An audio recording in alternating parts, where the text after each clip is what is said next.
Subcommittee on Senate File 510.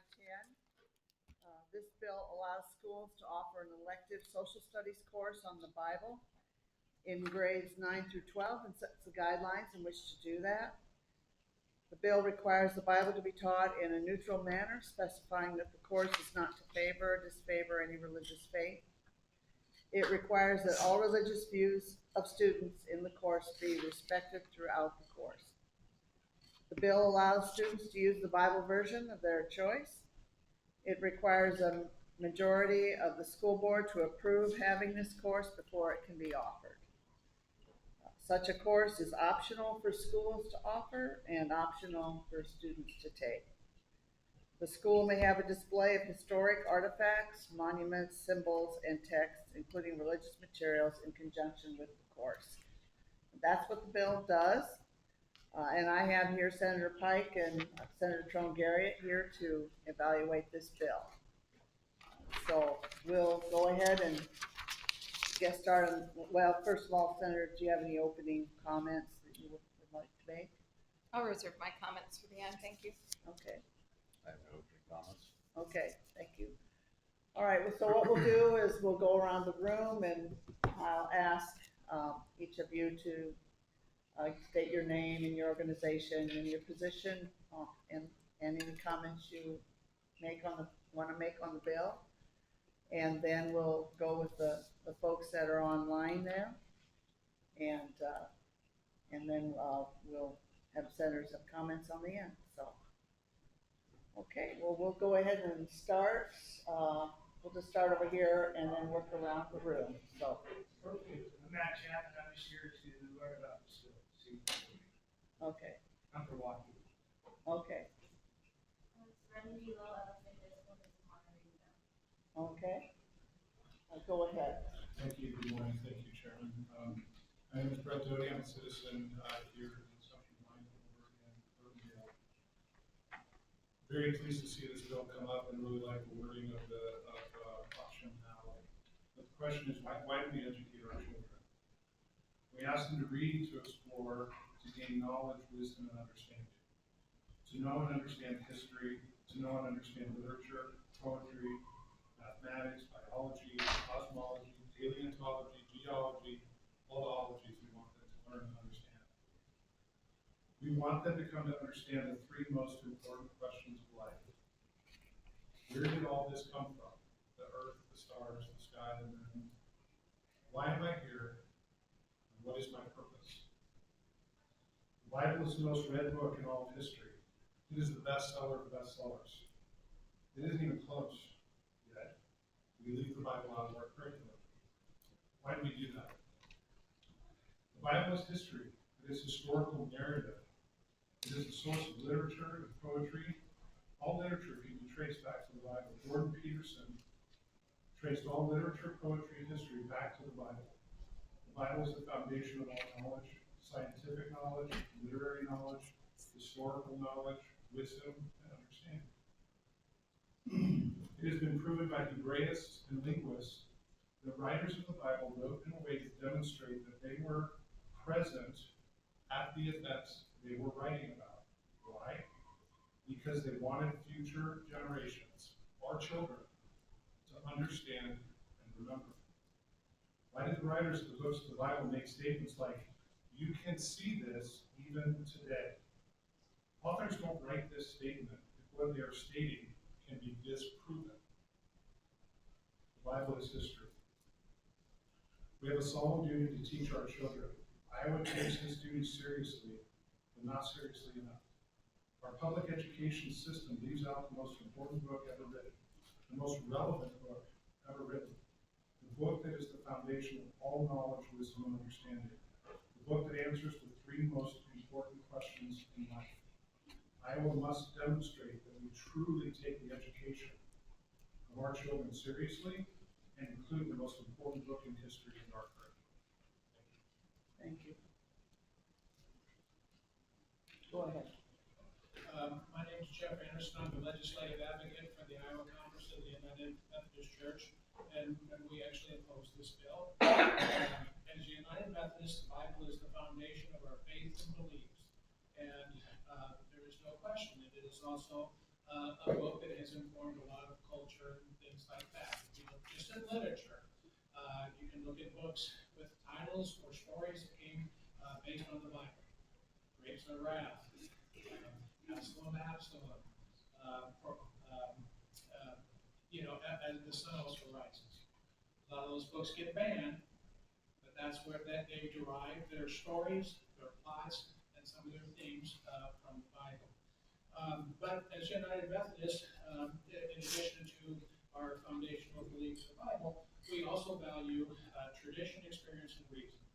And we think this bill fails on those tests. The description of the bill states it is, of course, to emphasize religious scripture.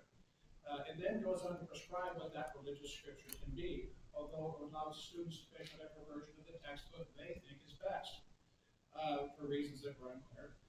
If a course like what's being described were required or mandated by the legislature or a school district as a graduation requirement, I don't think there's any doubt that wouldn't fly, as it would be a clear violation of the Establishment Clause. Simply making something elective doesn't make it any less so. There are some practical considerations I hope you recognize. One being that if the course really were being neutral, a student taking such a course should not have an advantage because they are religious. If they believe the Bible is history versus learning the history of the Bible. As United Methodist Christians and Americans, we believe our government and our public schools should refrain from favoring one religion and should treat everyone with fairness and respect. This bill clearly favors the sacred text of one faith tradition, and in doing so, does not treat those who would be of other faith traditions or no faith traditions with fairness and respect. We would encourage you not to move this bill forward. Thank you. Good morning, my name is Pastor Chloe Dyer. I'm a United Methodist pastor. I'm not here to speak on behalf of United Methodist Church. That's my job. But I did want to address a few concerns I have. The first one is, we do allow in this bill for people to choose their own Bibles. So I did bring some of the Bibles that I've used in seminary with me. And these would all be allowed, but these have wildly different interpretations of the scriptures. And so my big concern, now yes, I love that we're allowing different Bibles because every student's going to have a different one. This Bible has 66 books in it. This Bible has 73 books in it. This Bible has just the New Testament, and each of these would be allowed into this class. So that's something that can be really concerning on my behalf for those teachers. How are you going to have that curriculum and have that mandated curriculum when your students are learning wildly different things from wildly different textbooks? My second thing with that seminary education is seminary education, these Bible-based education, is very high level, it's very, very hard, and from that, where are these teachers that are teaching this getting that education from? What is their curriculum coming from? When I discerned my call to become an elder in United Methodist Church and start the seminary process that I'm in, there's thousands of seminary within America, and I was allowed to go to about 20 of them because that's where the United Methodist Church says that we're allowed to go to. Those are the seminaries that my denomination has said that these are appropriate for my educational path.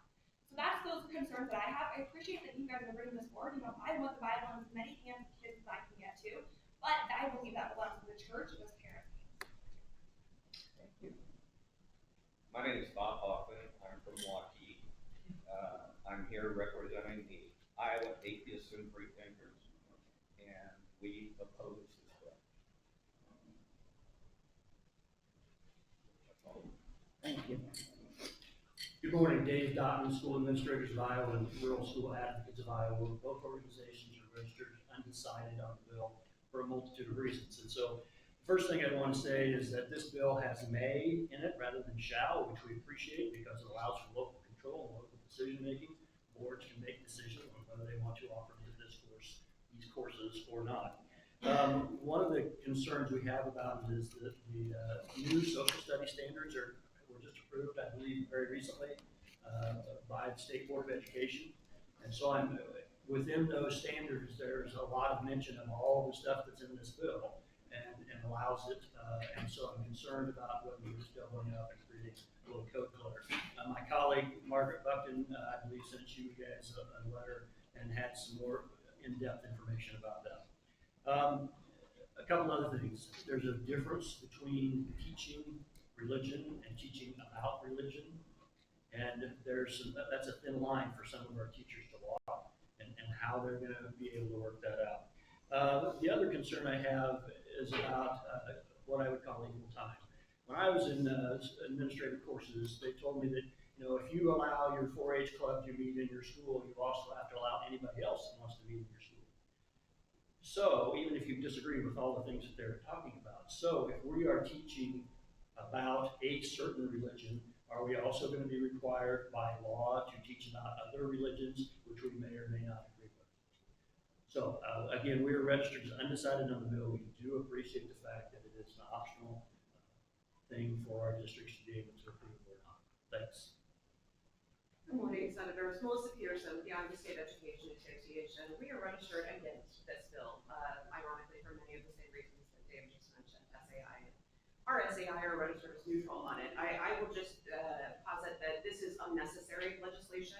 I appreciate this conversation started last year, but to Mr. Dobbins' point, we have passed additional or approved additional study standards that do, I would suggest, for better or worse, emphasize the importance of biblical scripture in foundational society, which is a component of one of the divisions of this bill. So we think it's duplicative and unnecessary. I will tell you, at the risk of aging myself, 30 years ago, I actually took a class emphasizing understanding the Bible as a significant piece of literature in arguably one of the most liberal school districts in the state of Iowa and Iowa City. So, you know, some of these electives are already being offered. And if you decide to move this bill forward despite that explanation, I would also ask you to take into consideration, which the lovely Methodist lady whose name I did not have an opportunity to catch, pointed out there are many different versions of the Bible. And I cannot think of another class situation that would create a course to study a text and then not dictate what that text is, right? That is really something that's a bit untenable, I think, for an education professional. I think it's important for us to maintain religious neutrality in our schools, and we can do that while still providing an opportunity for folks to teach about religion in an elective fashion. So for those reasons, we don't think this bill is necessary. Thank you. Thank you. Hi, I'm Michelle Johnson from the Iowa Association of School Boards. From a school board perspective, we are registered undecided because of the May language that's been mentioned. We prefer everything as a local decision. It's up to the local school board on whether or not they want to do something like this. Thanks. Thank you. You are back there. I'm Connie Ryan. I'm the Executive Director and Lobbyist for Interfaith Alliance of Iowa and Action Fund, and we're registered strongly opposed to this legislation for many reasons. Twice in the context of the legislation, it says shall not endorse, favor, promote, etc. By having this, putting this in code, you are already favoring one particular religious tradition and promoting one religious tradition over all others. So you can have that language in there, but you're already favoring and promoting one religion over all other beliefs just by having this bill, just by potentially putting it into code. To the question of different versions, there's hundreds of versions of the Bible. I assume King James Version and New King James Version is okay. The New International Version, the RSV, the NRSV, the NRSVUE, is the First Nations translation of the New Testament. It's an indigenous interpretation of the Bible. Is the Inclusive Bible okay? The Message, New American Bible Revised Edition, which is a Catholic version of the Bible, and I can go on with the list. And to Melissa's point, it is impossible for an educator to be able to judge what a student is writing, judge what a student is putting out in the classroom if everybody is using a different text. We are not opposed to teaching about world religions. We believe that is critically important in our society, and especially at the high school level, and offering a world religion course, which many schools already do and should do, so that all of us understand different world religions. We do not believe that we should favor one religion over any other religion by putting it into code. Thank you. Did you want? Okay. Go ahead. Oh, okay. Sandy? Did you want to comment? Sure. Doug? Sure. I think this is very much needed because it provides a framework and understanding of a further framework and understanding of the First Amendment, freedom of religion that we are guaranteed. That was written, you gotta remember where this came from. These people came out of England where they had the Church of England, it was the state church, with a lot of persecution, people being thrown in jail, killed, because they didn't comply with the Church of England. So when everybody came over here, and they were Pennsylvania Dutch, and they were Jewish in Manhattan, and all the different religions that fled the persecutions of Europe to come here to have freedom of religion. And then when Thomas Jefferson wrote his famous letter and Danbury wrote their letter back and forth about this, and that has been turned inside out, upside down, and backwards, so many different ways. Read the letter and understand what they're saying to one another, because that has been so misrepresented. I'm sorry, and that's a lot of the problem here, is the misrepresentation of things. So the First Amendment is to keep the government out of religion, not religion out of the government. Okay? I'm a Christian. I'm a senator. How are you going to keep my Christianity out of government? Impossible. Okay? I'm going to express myself in common ways that we understand. So I think there's just a lot of interesting things in the Bible that make kids think and understand the nature of man and man's nature. One of my favorite that I read was in Proverbs. It said, rebuke a fool according to his folly, or he will become wise in his own eyes. Rebuke a fool according to his folly, and you become like him yourself. Now, that's a real good thing to think about, I think, for young people to understand folly, wisdom, and knowledge and understanding. I'll stop there. Thank you. Thank you. Okay. Back there in the corner, do you want to say something? Either, did you want to, yeah, go ahead, Lydia. Yeah, I'm Lydia. I live for Senator Salmon, and also separately a recent graduate from University of Northern Iowa with a religious studies degree. And yeah, I think this bill is important because as somebody with a religious studies degree, I have been very enriched in my education to have classes that are taught academically, and that's something that the faculty at UNI do really well. They teach from an academic perspective, not devotional, and they make that very clear. And in a public setting, that is an appropriate way to teach in an academic way, not in a devotional way, because devotional should be left to churches and mosques and synagogues and things like that. But yeah, I've taken several Bible classes or sacred text classes from a liberal university, and I've been very enriched to have different versions of the Bible in my classes, and I think ultimately it's up to the professor or the teacher or the curriculum, however that will be decided, but ultimately, like, it's up to the teacher what texts you're reading. So I do understand that there are a lot of different versions of the Bible, but you won't necessarily be reading the entire text in one class. You will probably just be really diving into certain parts of the text, and those could be common ones or uncommon ones that are not found in every single version of the Bible. Yeah, and I think it is just a very enriching experience that is important to open people's minds. And teaching from an academic perspective does not give anybody a certain leg up if they are religious or not, but it, yeah, it is. I found it a very enriching experience, and I think public schools would do well to teach courses on it. And my professor, Michael Graziano, actually does a lot of training for teachers to kind of deal with religion in education. So I would highly recommend looking into him as well. Okay, thank you. See, I think we've gone around the room, so we'll go ahead and pick up with those that are online. Does anybody online want to make a comment?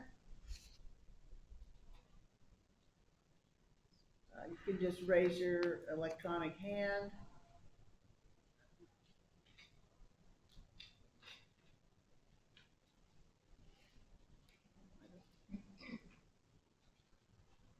Okay, I don't see anybody that wants to comment. So we will just go ahead to concluding comments then. Senator Pike or Senator Trump-Garrett, do you have any thoughts you want to share? Thank you, Senator. So I am a Christian minister. I've served congregations and preached for 17 years. And for the last 9, I've also done interfaith education. I think it's really important that our students learn about religious communities, that they have a level of religious literacy, which is very helpful to be part of our diverse society. We need to learn how to appreciate and respect our neighbors coming from religious and non-religious perspectives. But some of the comments here demonstrate how there is misrepresentation that comes from misunderstanding. The Bible is not a book, it's the library. And for different Christian communities, that library contains different scriptures, different books. And Scripture is not synonymous with the Bible, and religion is not synonymous with Christianity. There are many other religious scriptures that have had an important impact on culture and society and knowledge, of which this legislation does not make any mention. Currently, we have no law that prohibits the teaching of elective religion courses in our schools. It currently happens. I think that's good. And the new social studies standards do provide guidance for that work. This proposal crosses the line, though, to promotion of a specific religious community because it only mentions one, and really framed in a way that highlights a very small slice of that religious community. We can't be promoting one specific religious community over another in our public schools. And so I do not see the point of this legislation beyond something that is really inappropriate to us to be encouraging or promoting a specific religious community. And so last year I shared this similar comments, this year the same. I will not be signing off on this legislation. Thank you. Senator Pike, do you have any comments there? Yeah, the foundations of our country were founded upon these scriptures, and the laws of our country are almost directly based upon scripture.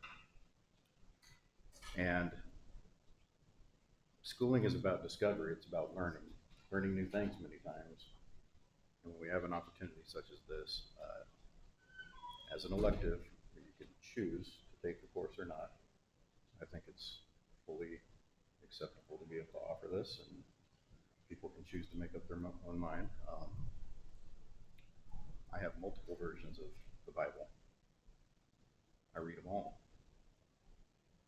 And they're essentially saying the same thing, sometimes just worded differently, updated.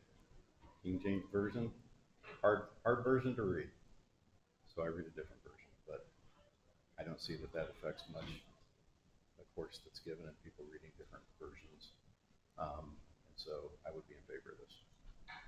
Thank you.